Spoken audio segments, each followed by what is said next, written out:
How ominous. During the conquest, you will decide your character's actions during Kyros' invasion of the Tiers, shaping the world through which you will adventure over the course of the game. Each choice you make affects your character and how major factions of the Tiers will respond to you. Your decisions matter, so choose wisely.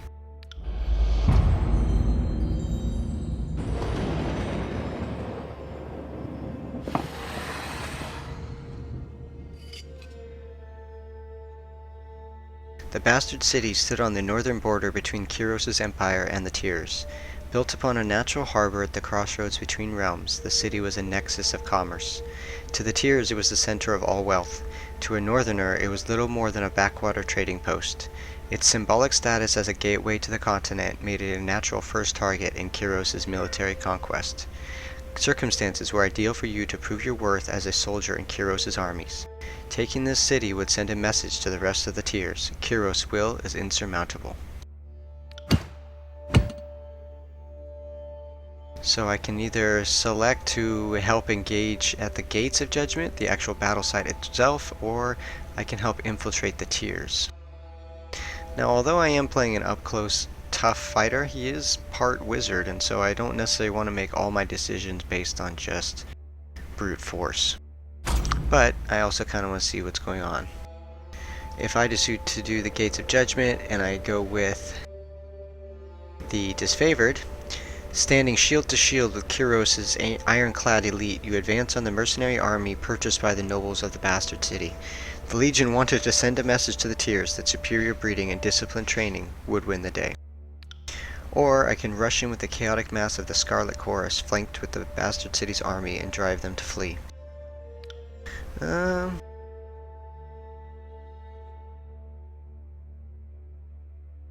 going to go ahead and advance with the regular army. The Bastard City learned too late that a military is earned and never bought. The mercenary army quickly found themselves outclassed by the superior tactics and formation of the Disfavored. Those few who lived to the end of the battle were rounded up, the weak executed, and the strong enslaved, to haul the army's wagons on the journey south.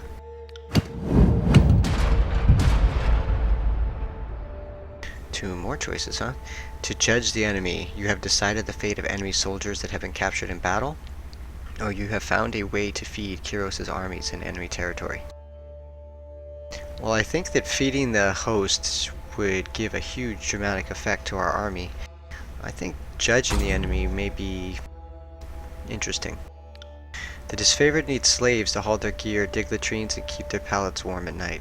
You consign the survivors of battle to their subservient role among Grave Asher's noble troops. You give prisoners the chance to serve in Kyros' army or to die. The Scarlet Chorus was in need of extra troops to fill up the vanguard, and your former enemies would occupy those slots nicely. So I can either give them away as slaves, or I can conscript them into the army. What's really the difference, honestly?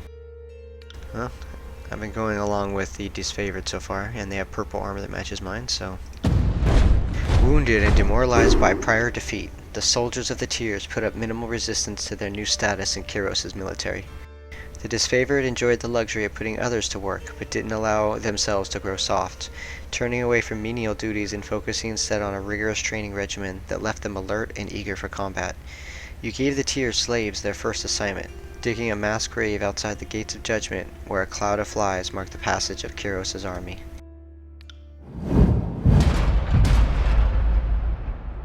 The armies of Kyros amassed around the Bastard City, the first bastion of the Tiers to fall. Both armies longed to swarm the walled outpost. The Scarlet Horus howled for plunder, and the Disfavored formed an unbreakable shield wall. Your prowess on the field of battle had carried them this far, but they were one more step before total victory. Both of the armies had inspired schemes to take the Bastard City, but which did you support? So, let's see. Join the Disfavored vanguard in a direct assault upon the city gates. No fortification would stand before the unstoppable Legion. Okay, so I get the ability Warrior's Respite. Stand your ground in the face of defeat. During this time you regenerate health rapidly, but your damage is significantly reduced. Wow! That's really nice, okay. you join the Scarlet Chorus in setting fire to the city and blocking the gates, the defenders would surrender or burn. Searing Palm. You gather heated energy into your hands and release it onto a foe. The target ignites in flames, burning over time. Okay, I can use that. You led a mixed band of disfavored and Scarlet Chorus scouts over the city walls to sabotage its defenses, which will give me Concealing Shadows once per encounter, 100% graze deflection, negative 100% accuracy, 200 dodge, 200 parry.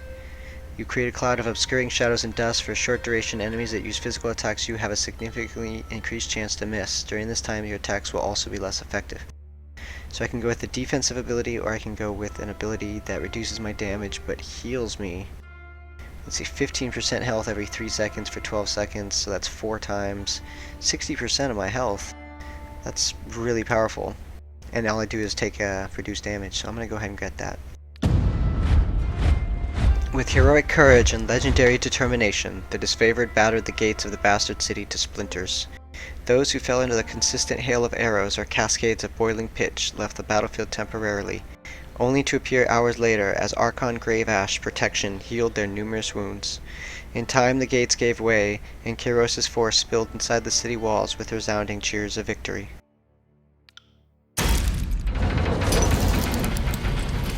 Wow, that was cool.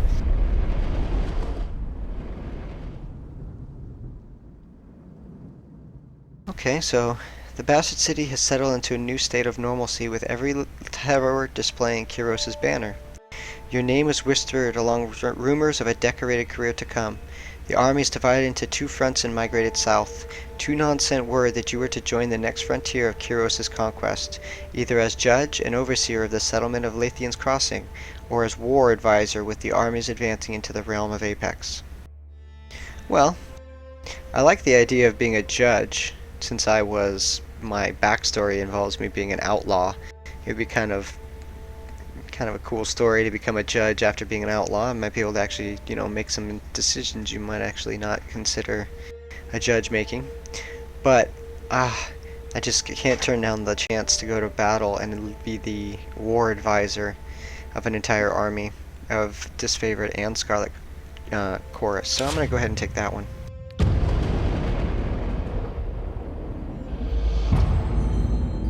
Year 2 of Kairos' conquest. Yay, more stuff. The mountain nation of Apex, ruled for generations by the queens of House Vendrian, stood at the heart of the tiers. No army could bypass the landlocked realm without leaving their flank exposed to attack. By the second year of the war, the disfavored and Scarlet Chorus had pushed deep into the tiers. Elements of both armies were dispatched to conquer Apex. Tunian assigned you to accompany them, tasked with bringing Kairos' law to the territory, as well as keeping an eye on both armies. Denial of Strength. A new school of mages presented problems and opportunities. Or the Battle of Edgering Pass, the Archon of Stone's assault was too successful. Well, since I got some abilities based on the choices that I made, I would kind of like to prefer a more militaristic approach, I think. Let's at least see what it says. The Battle of Edgering Pass. The disfavored sent their most destructive ally to crush Edgering Fort. Cairn, the Archon of Stone, buried the stronghold under an avalanche triggered from the surrounding mountains. The Scarlet Chorus were promised captured enemies for recruitment, yet none survived the onslaught. The Chorus has demanded compensation. You congratulated the disfavored for taking the pass without risking the lives of Kairos' loyal servants. At this stage of the campaign, it was vital to use any advantage that would mitigate allied losses. Or, you uphold the Scarlet Chorus' claim and demand that the youngest disfavored scouts join the Chorus to settle the debt. While it does say that the Scarlet Chorus were promised captured enemies, I think promises of loot and things like that are only really applicable if there's something to give. If you promise someone riches and then you take the city and there's no riches to give, I mean, technically, yeah, you owe them, but... So, I'm going to congratulate the disfavored, because regardless of one person feeling slighted or not, the overall, success of the campaign is what matters. So, For them taking out this entire group of enemies and not even having to lose any troops, I'd say that's a very good victory. The Scarlet Chorus claims were insignificant compared to the lossless victory. You congratulated the disfavored and encouraged the Scarlet Chorus to better value their soldiers' lives, a suggestion that gang bosses took worse than the original offense. Vowing to remember this, the slighted army returned to camp to sulk, if not to lick their wounds. Oh, great. Okay, so now we got two choices. The marriage bed and Armistice. The local custom of the Tears created strife between Kiros' armies. Scarlet Chorus soldiers were found wearing disfavored armor. Scarlet Chorus soldiers were seen wearing disfavored gear, supposedly taken from those who have fallen in battle. The disfavored were outraged, citing tradition that their armor passed only to the next of kin within the army. In a debate of tradition versus practicality, you had to rule in favor of one army over another.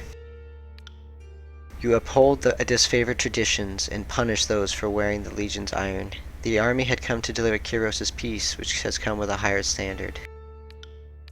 You denied the disfavor's complaint, as the demands of war rendered such vain customs irrelevant. Lacking in suitable armor, the Scarlet Chorus were retained what they had collected.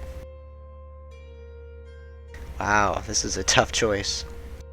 While it is easy for me to say that the disfavored should be able to keep their armor, because I think that it looks really cool, and it kind of helps them and their entire society almost. The disfavored all look similar, they all are very disciplined. It's about the entire force as opposed to the individual. But on the other hand, I just told these Scarlet Chorus people that they need to value their lives, and then if I decline their complaint for not having armor, that seems kind of like going back on my own previous issued calling. So I'm going to go ahead and I'm going to deny the disfavored's complaint, and I'm going to say that the Scarlet Chorus need armor, and that's going to supersede any customs. You explained to Graven Ash and his disfavor that the army needed capable arms more than they need a rigid adherence to tradition. The Scarlet Chorus expressed gratitude for understanding the challenging position, but the disfavored took the ruling with less grace. Graven Ash returned to camp and conducted a prolonged series of funeral rites for every soldier who fell in the conquest, bellowing their names repeatedly and expressing loud gratitude for the dead. After many spans of battle, the army of Apex finally agreed to peace talks. The Queen herself agreed to attend a negotiation summit and invited a representative to Daunian to discuss the possible terms. How would you negotiate the army's surrender? Through days of mediation, you negotiated the surrender of the valley to Kiros' forces, putting an end to further bloodshed. Taunting the Queen of Apex into striking you under a banner of truce, you baited the Queen of Apex into a duel and then slew her, frightening her vassals into submission? Oh wow, so you invited the Queen into a diplomacy session, challenged her, and then killed her in front of her own diplomats. Jeez, that's a little brutal even for me.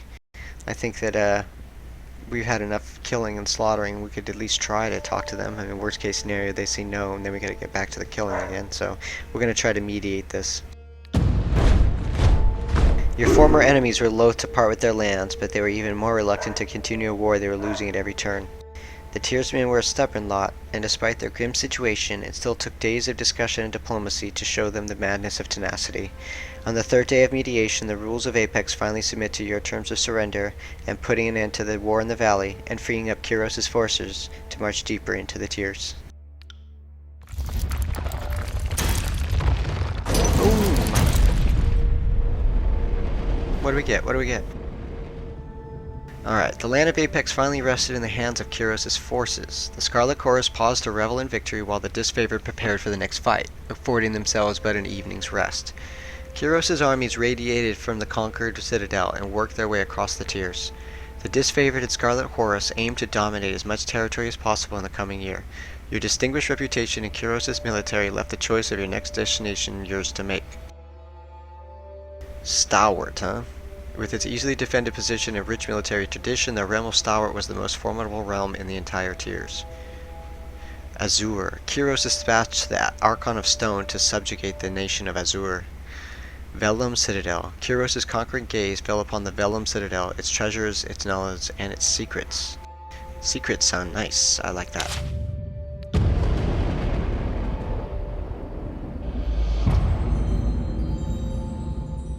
Year 3.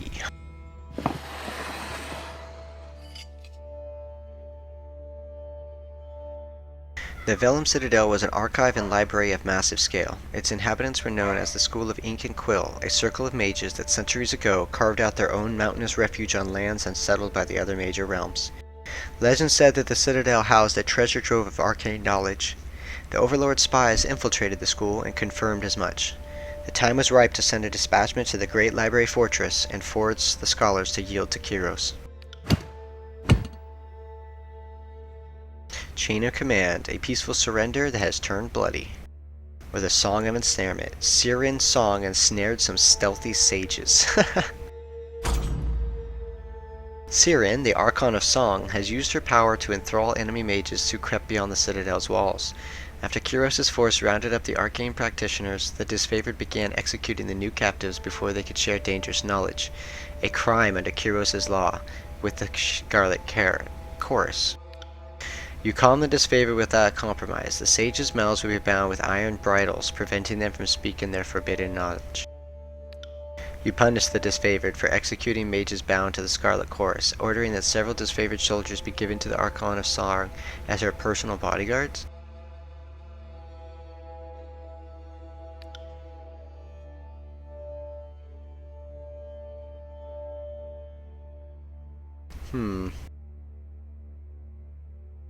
Well, I do like the idea of learning new knowledge.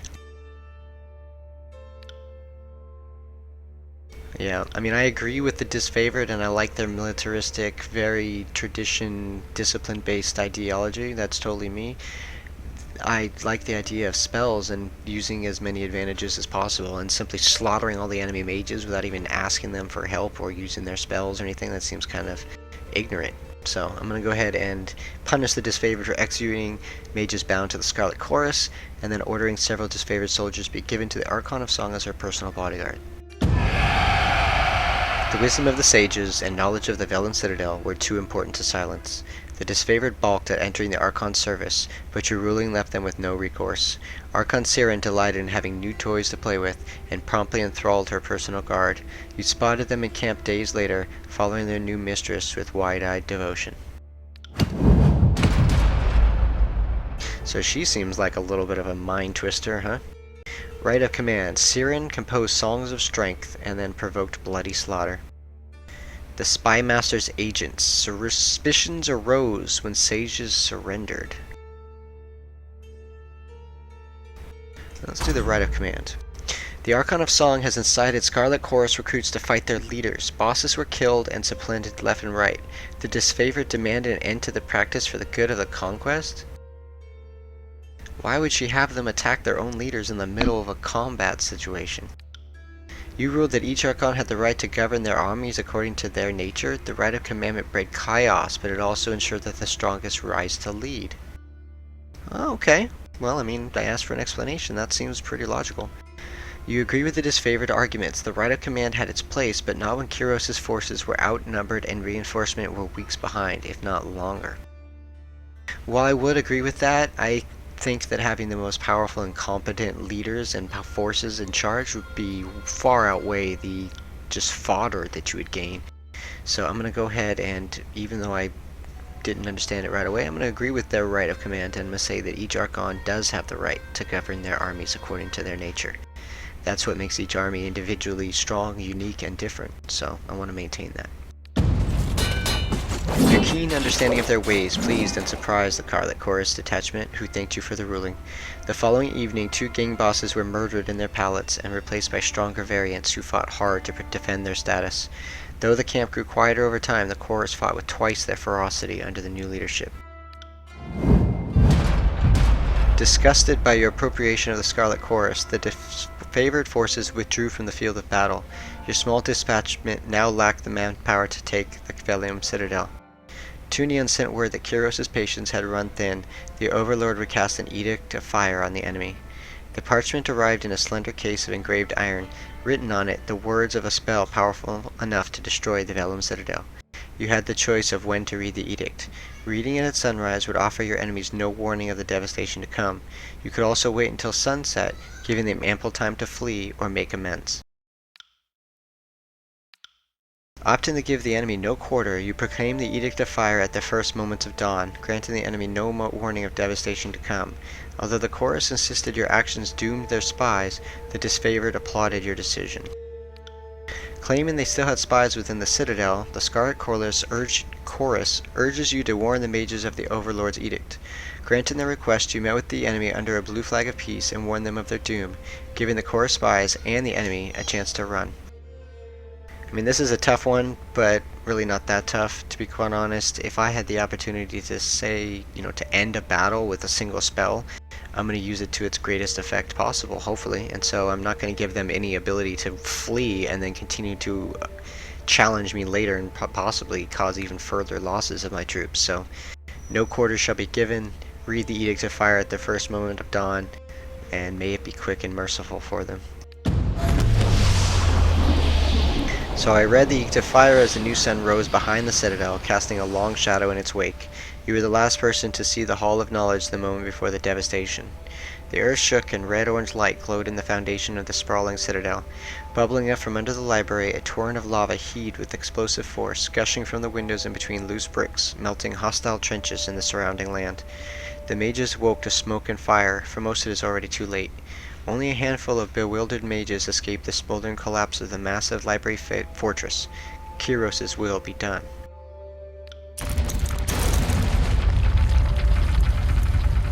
Wow, it made a volcano come up from underneath it, huh? The armies of Kyros left the devastation of the Valium Citadel in silence. From that day forward, the Tears came to know the once noble city as the Burning Library. This was an undisputed loss of resources, of knowledge, of culture, and of life. But a message had been sent. The Overlord will not tolerate defiance. You didn't have long to rest before Tunian called you into service once more. You were one of the last to depart from the mountains, and as you journeyed off, you spotted a few campfires in the mountains. They were mere specks, dwarfed by the inferno, the last gasps of survivors, or perhaps looters from Kyros's armies boring and daring enough to pick through the ashes.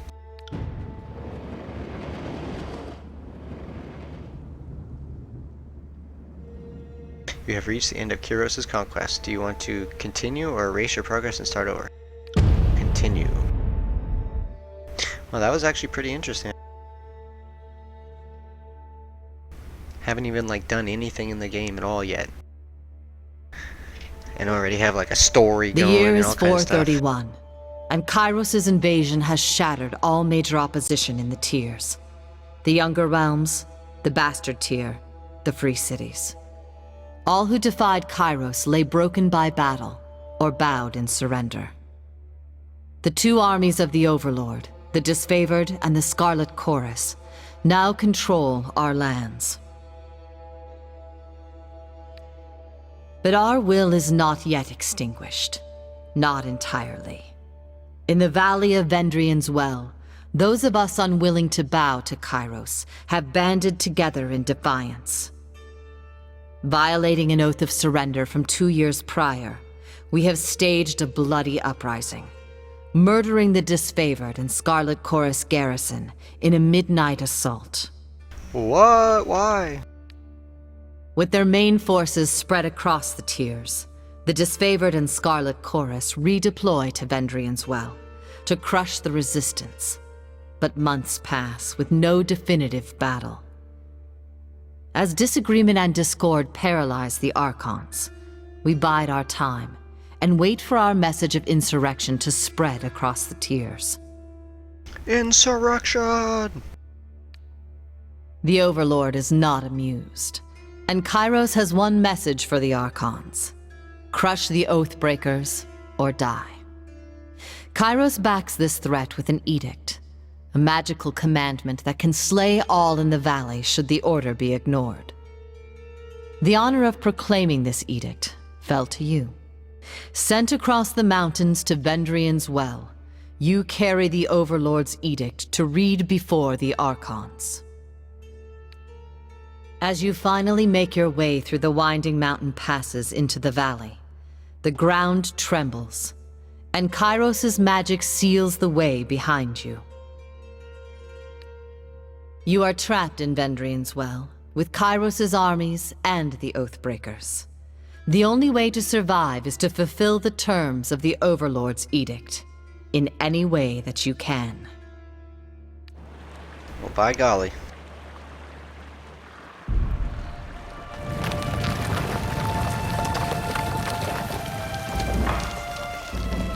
You've been expecting me, huh?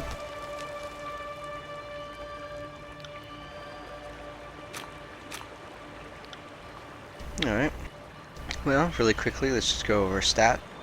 Over here in the bottom left, looks like our party AI. Below that is stealth. Select all party members, formations, camping. So thrusts, bonus damage, a single target attack that inherits elements of the attacker's fighting style. That's cool. It even shows me the distance at which I can attack. That little ring around my feet. I like that. Sunder. Deliver a powerful overhead attack that reduces the target's armor. Okay. Sorry, I can't. Touch of Atrophy. Gather entropic energy and channel into enemies, sapping the target's might and vitality. Stand your ground in the face of defeat. During this time you'll regenerate health rapidly, but your damage is significantly reduced. And then I got 5 healing potions. So I'm going to make my healing spell number 8. Alright, well, let's see when we talk to her. Kyros, the Overlord, be praised. When I heard the avalanche, I feared the valley was sealed with you on the other side. I bid you a welcome to return to Vendrian's Well. The altitude is still dizzying and the locals are still revolting. Doubly this time around, so they pissed on the peace accord you offered them. Edgering Pass is still as you remember it. I was hoping to have the warriors celebrate your return with a proper feast, but I'm told you have places to be. Okay, so because of the disfavored, I gain average favor. Can you hear that hum in the valley, the glow around the rocks? The avalanche is Kyros' magic, and the Overlord has sealed the valley. Okay. Skill has increased. One of your skills has gone up a rank. Okay. Your senses see more than mine, good Fatebinder. I do not pretend to know much about such things. But if that was Kyros' magic, and you're here on important business, well, don't you have to be the Archon of Secrets to guess that you're here to proclaim an edict? What does Kyros have in store for the enemy? 10 years of festering plague? An edict of twisted bones? So that she doesn't know that the edict applies to her troops. I'm just gonna glare at her.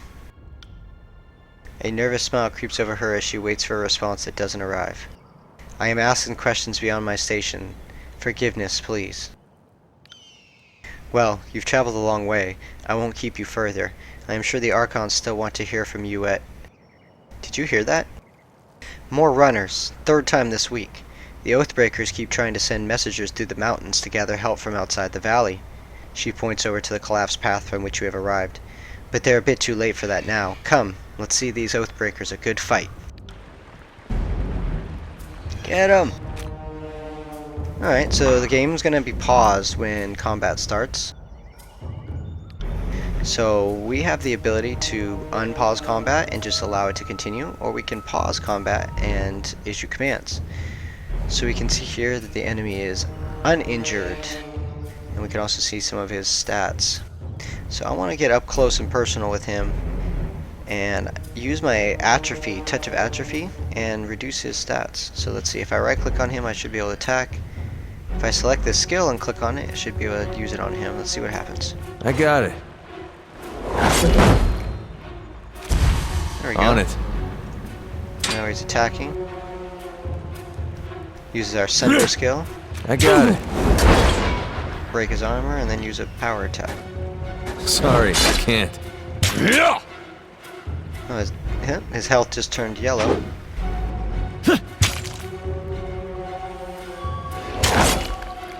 Ow. So the little bar above their head looks like it's his swing timer.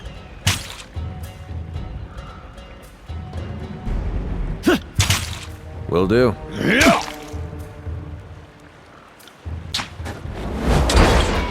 Nice. That was the Sunder skill. So you can see down here at the bottom all the swings and misses. Looks like the abilities that I had to go defensive is actually working pretty well. I mean, I'm able to just stand here and I'm taking hits, but look at the healing that I'm getting as well. Let's go. Okay, cool. So one target down. Go ahead and loot this body. A whetstone.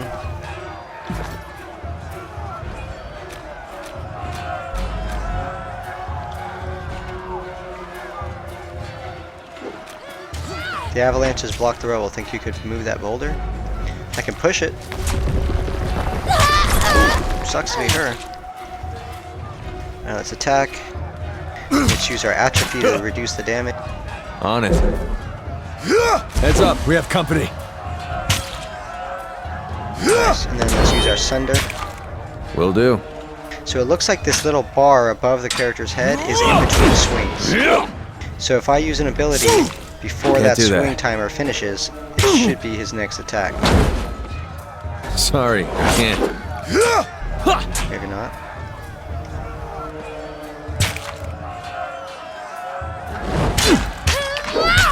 Nice. So she's down into the red. That guy's almost gone. I got it.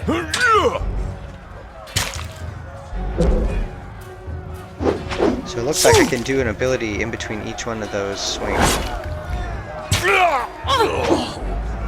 Now I can Will send do. her around. Wow.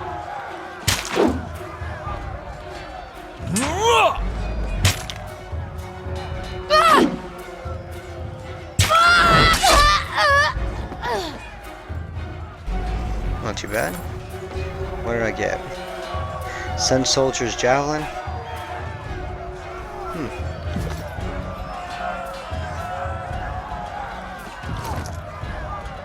Oh, I like this screen right here for looking at the character. That's awesome. So there's the Edict. So I'm looking at my inventory. I don't see the Javelin. Wow, look at all these skills and attributes. Wow, and talents too.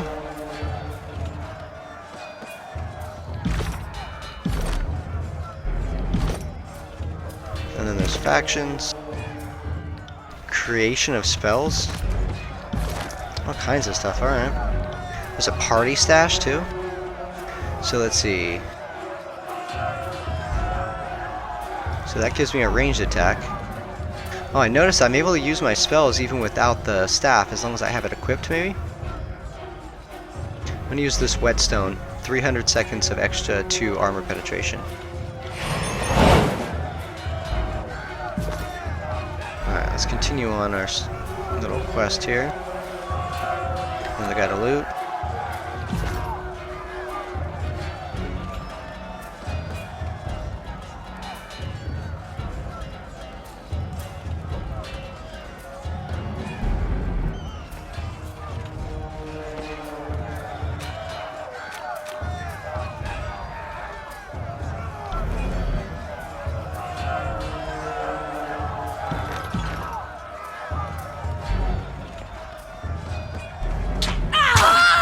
There we go.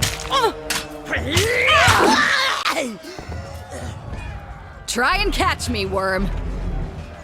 A young Scarlet Fury weaves around the Vendrian garb attackers, avoiding their weapons with fluid grace. She nods to acknowledge you. A breathless enemy soldier passes a glance. This one's too crazy. Too much lead in her water. We should just cut our losses and turn back. Ha! Fate Finder. Here at last. Care to join me in putting these cowards out of their misery? Yeah, let's do it. Save something for me. For the realm of Apex, charge! Alright, so combat has paused, and we have a companion now. And she looks like she's a dual-wielding ability. I'm gonna use this potion thing she's got.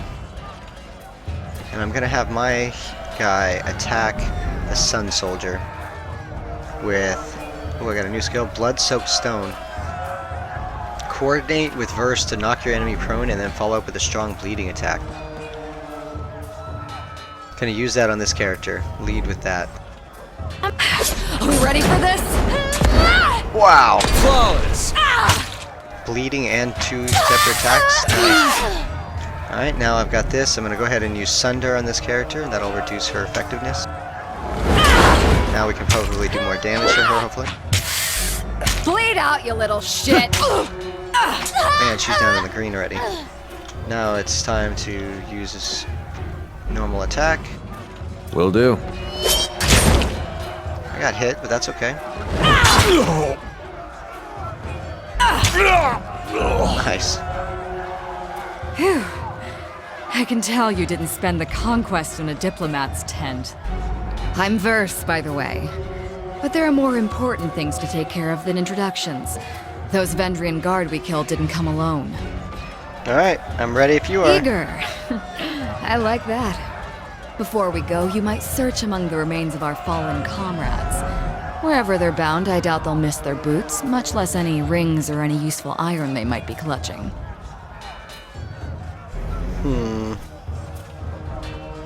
Should we honor our fallen? I see your point, nice and practical. Yeah, I mean, I agree we should honor our fallen, but when it's either me or them and we kind of need things, practicality will have to play #1, so we'll do that. No reason to pity the fallen. Before long, we might wish we'd joined them here. But at least we'll enjoy heavy pockets and warm toes. Yes, we will. For the voices of Narat! Alright, so now we have 2 people in our force, or our warband. Including a Scarlet Fury helmet. Alright. Let's see if we look through our stats here. So this new helmet is better in every way.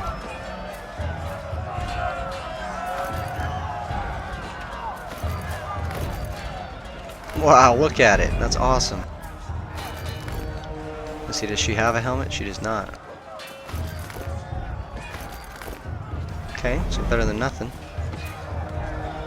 What kind of weapons do you have, girl? Red Rivers, huh? And the Gut Seeker with minor accuracy and minor minor parrying. Are you kidding me?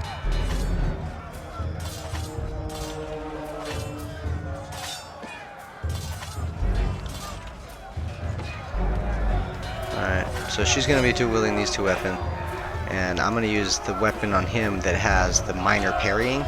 Should increase my parrying skill even further. And she has a bow. So this requires 20 lore. Requires 30 lore. Wow, okay.